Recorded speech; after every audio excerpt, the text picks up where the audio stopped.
I think the other part, and we've talked about it here a lot, is simply the human relations part of it. And you need to learn about humans in the process, what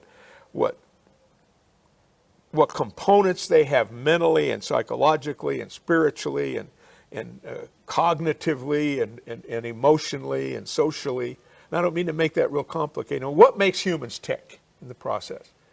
I think, how do you motivate people? We've talked a lot about appreciation and gratitude and organizationally acknowledging when people do good work in the process. I think today, and again, kind of a current, very long overdue conversation and then discussion that leads to some kind of programming thing, is simply, what do you do when people are having problems? People who work for you are going to have problems. You hire these kids when they're 21, they're almost problem-free, other than they're just kids in the process.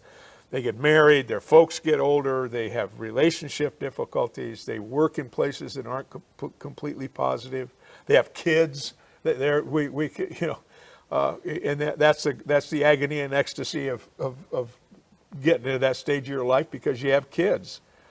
How do you somehow support them? Because you're their boss, in other words, you're their moral and spiritual leader for, in the fire service, a third of their lives in the process. We see the people in the fire station probably longer than any other group of people that you hang out with, including your family, particularly looking at kind of the contemporary routine in families in the process. So you need to understand, I've said you ought to be a bartender, you ought to drive a cab, and you ought to work in some kind of a service that delivers some kind of support to poor people. You almost say to be a pastor, a bartender, and a cab driver. See, that's right, because you're going to learn the human condition. Right. And don't let the human condition surprise you or shock you or thinking, wow, I didn't get that. We're humans. Right. Humans come from the factory based on the day that we're made, and there's maybe 5 or 6 models of us.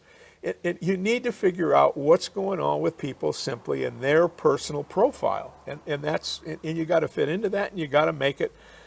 You got to adapt that to the routine that we have to somehow be effective and safe in the process. But you got to understand humans. If you don't like humans, if you don't like folks, you probably ought to really question whether you ought to be in this business.